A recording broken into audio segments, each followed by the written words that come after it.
Awesome. So thank you, Sophia, so much for being here on the channel, Red Keep Sports. I really do appreciate it. And congratulations to you on all the success that you've received. I'm sure with the hype train, as everyone within the community is calling it, more success is going to continue. But one thing that I want to mention really quickly, and I'm hoping that you can kind of let us into, I guess your brain here. It seems like you kind of have a certain theme going on with all your cards. Is that fair to say with the writing on the cards?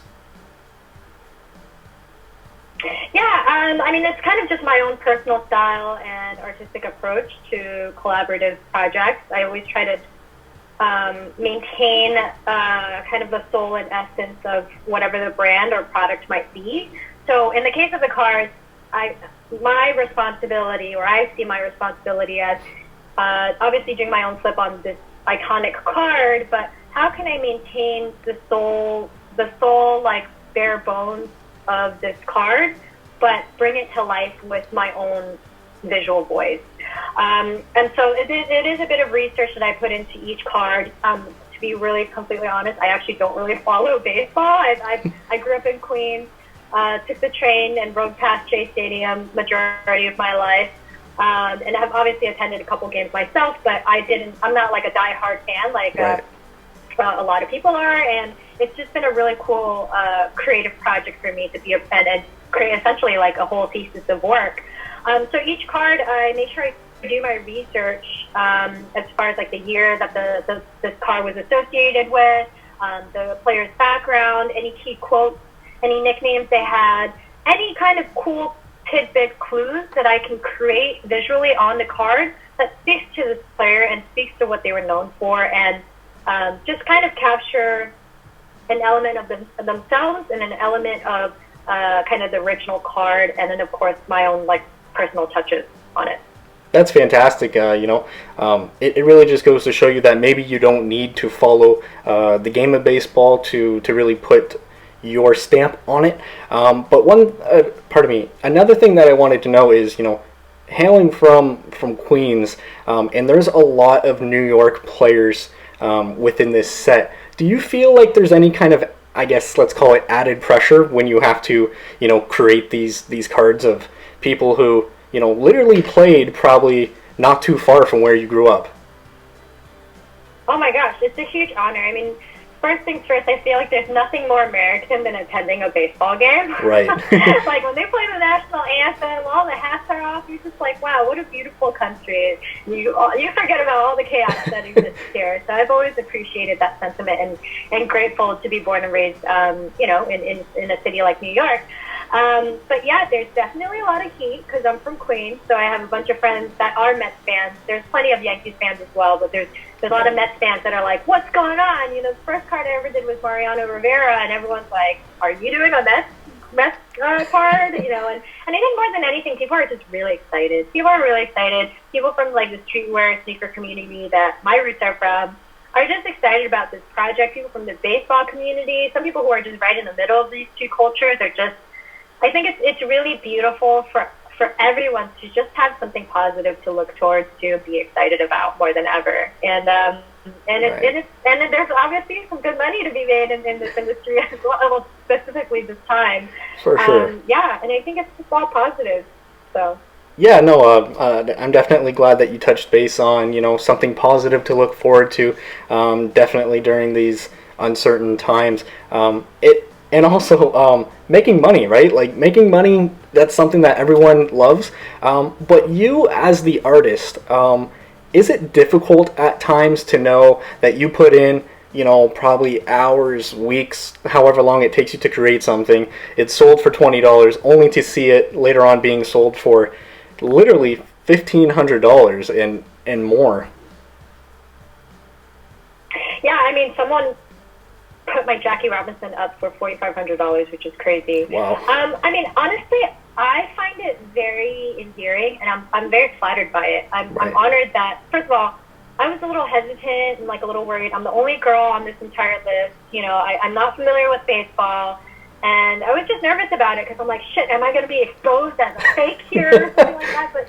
But my approach has always been, wow, like, I get to work on this entire body of work. and it's a year-long project, and what an exciting process that is to start.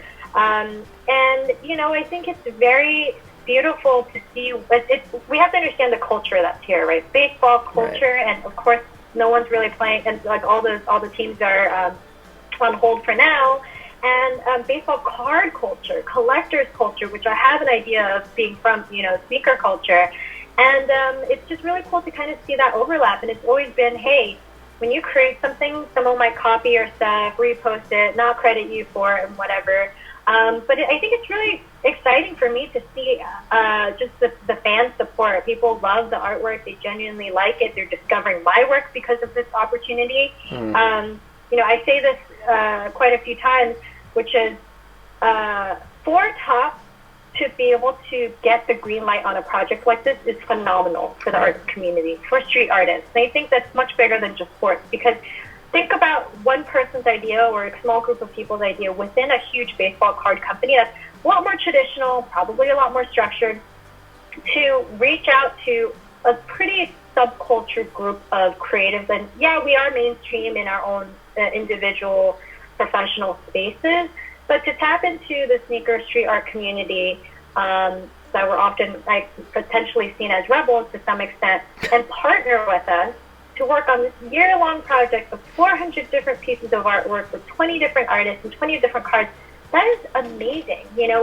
we have a lot of strength in this marketplace now because, you know, everyone wants to tap into the streetwear community, the streetwear market, especially with the trends of pop culture and fashion.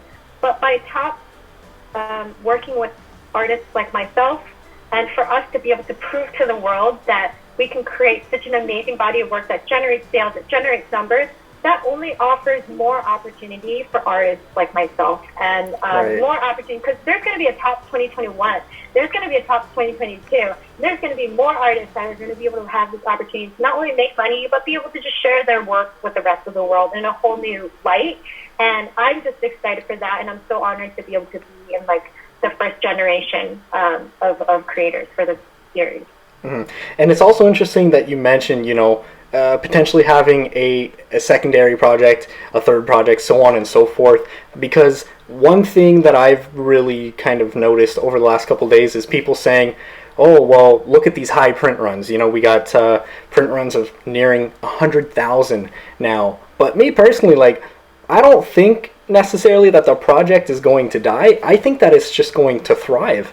And like you said, you know, we got people coming in from so many different markets. We got people coming in from the shoe game market, from fantasy sports, just so many different aspects.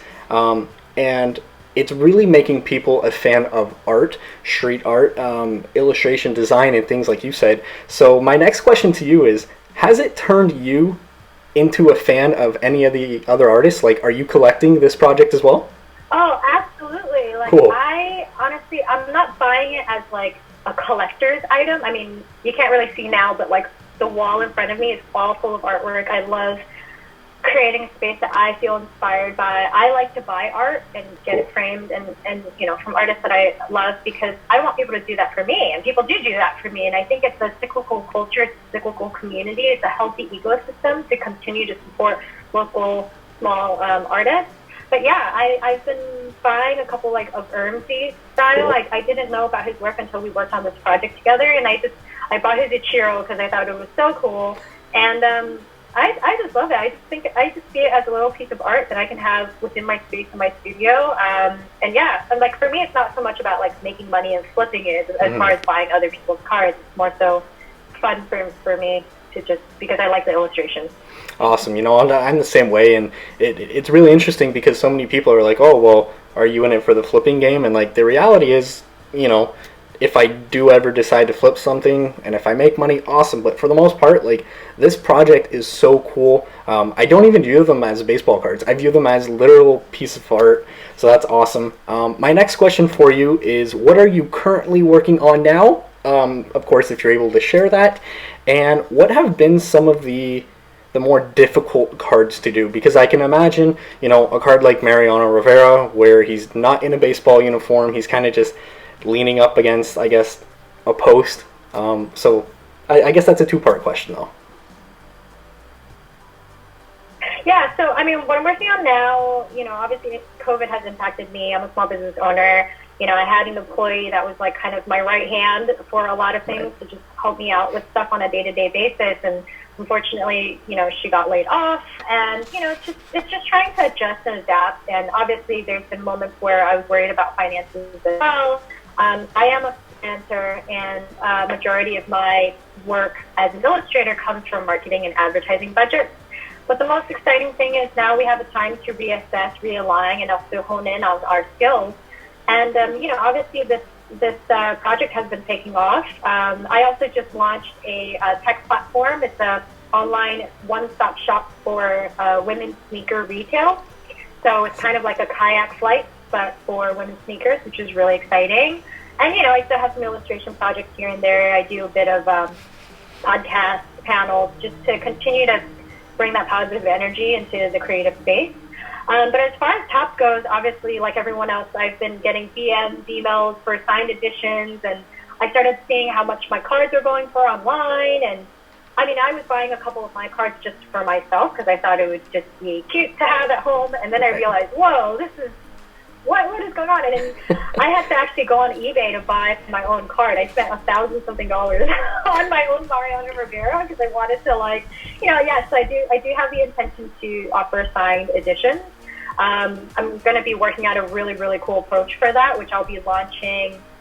Let's see, we literally just finalized our launch date for that, and you'll be Awesome. the first platform to hear about it. Hey, let's go. As soon as my computer is not frozen, which of course it's frozen right now, but I believe the date is going to be June, drum roll, June, the week of June 15th will be when I'm starting, my week of June 8th, I'll be starting like a first round of signatures. But I'm going to be launching it in a really cool fashion. It's going to be including all of the cards. It's going to be an even playing field. It's going to be anti-bot. So That's no one huge. will get sniped. Like I keep getting sniped on eBay for my own cards. But yeah, it's going to be really exciting, and the wave of support is awesome from the community. I've been trying to keep in contact with a lot of fans just so they know, hey, it's coming. I'm a one-person show right now, and I'm honestly just trying to get my ducks in order so that I set up a proper infrastructure and system so that when I go live in June, that everything will funnel through my online shop. Yeah, that's fantastic. I'm such a fan of the artist interaction within the community. I feel like that's something that we don't get in other different sectors, whether it be sports gambling or whatever it might be. So I'm really excited for that. I'll definitely be saving up my money to purchase one of those. I am just a big fan of supporting the project, supporting the freelancers, like you said yourself, and I'm also a freelancer, and I understand the grind for it. And speaking of the grind, one of the questions that I've also had is, can you give us any idea of just how long, from thought process to actual, pen on paper, how long does it take to make any of these cards? Majority of it is the prep work, right? And I mentioned it earlier. Is just researching this player. Let me gather as much interesting information as I can about this person, and then it's just pen on paper. I start drawing everything. I have different types of markers that give me different types of hand styles. Draw everything. I don't know, maybe 30 minutes, and then I scan it, and then I start composing. I have to clean up a lot of the line work. Because obviously everything's hand drawn, so I might want to make it a little bit sleeker in some areas, or embrace a bit of little mistakes here and there. And then I start laying everything out on the computer. And then I also again look at the essence of the card. Are there any key colors? Are there certain colors or a color palette that I should be working within? And to address one of your questions, one of the biggest challenges, I think Ichiro took me the longest. Ichiro took me 4 or 5 hours just because I was doing clipping masks around the player themselves so it can be as clean of a line as possible. Mariana Rivera definitely was a bit of a challenge, and ironically, it was my first card. So remember, like, I was really hesitant about the whole project. You know, I don't. The first card I opened the file, and I'm like, wait, is this the right one? Like, he's not even in like a jersey. So I did a bit of research, you know, learned about his position and his background with the Yankees. So I actually had asked Topps first. I was like, hey, would it be okay for me to put him in a Yankees jersey? Because clearly there's so much history for him with this team. Yeah. But I did know that it was like a rookie card, so he wasn't actually playing for the Yankees at the time. Would it be okay for me to do that? And they gave me the green light. And also, yeah, he was in these loose slacks, standing underneath the stadium or the pillar, and I'm just like, there's not much for me to work with here. Right. And I always accept that challenge. I think it's really exciting to just be like, okay, well, my job is to make this great. What can I do to work with what I've got in front of me to make it great? And so, thankfully, everyone loved it, especially Yankees fans. They were like, they were going head over heels for it. And I don't know if you know about this, but there was actually a bit of a mistake on the card. Yeah, the glove on the wrong hand. The glove. Yeah, when we went public, and I was like, man, obviously I'm not going to know this. And I was like, top people should have seen this and called this out. Why didn't they say anything? And, you know, they were like, well, you know, sometimes mistakes can be good. And I was like, you know, at the end of the day, like, we had a window of time to change it. Okay. So we had discussed about whether or not we should run it with a mistake or not. But I was like, you know, this is kind of more of a different type of error versus like a misprint, because he's a very prominent player. We don't want to send the fans in the community, and again, show that I'm like very ignorant to understanding the history of these players. And so we made the switch, and it was interesting because definitely the internet will definitely make you aware of your mistakes. So God forbid that happens again in the future. For sure. So my next question, is there any card in particular that you're really excited to start on? Now, of course, you know, you probably don't know every single card deadline, but of course you do know all the 20 players. So is there any player that you're super excited to start on? Well, I mean, I think I'm approaching it kind of, I would answer that in two forms. One is I'm just excited to work on a Mets card, because right. I don't know when. So Topps doesn't tell you which players just yet. I know I have the full 20 list, but I don't know which ones I have to work on next. Right. So I'm just waiting to hear back from them on it. But I'm just excited to work on a Mets one, because obviously for my hometown, Queens, and I know that my friends back at home are definitely like waiting for that card to appear. And then I know obviously there's a couple players that are very popular and still alive. For example, like Derek Jeter and a couple other players. So I'm just excited to work on those, because I know the fans have been raving about those cards. And the exciting thing is when Topps posts the card for the 48-hour window for sale, we actually don't know how many units we sell. Right. We don't know until they post it on Instagram or like a couple days later. So it's just really exciting to see how people respond, because I might put a card out there and be like, man, I thought that Bob Gibson was so cool, and I thought it was going to sell much more. And I was like, you know, all these, I think at the time when my Bob Gibson came out, Fun Baller's Derek Jeter or Mike Trout came out, and I was like, I think he sold like 30,000. Meanwhile, I had like 1,000 something Bob Gibson. So I'm like, oh man, I like kind of felt bad, and I was like seeing all the trends and stuff like that. But then, you know, it's starting to pick up. Oh, for sure.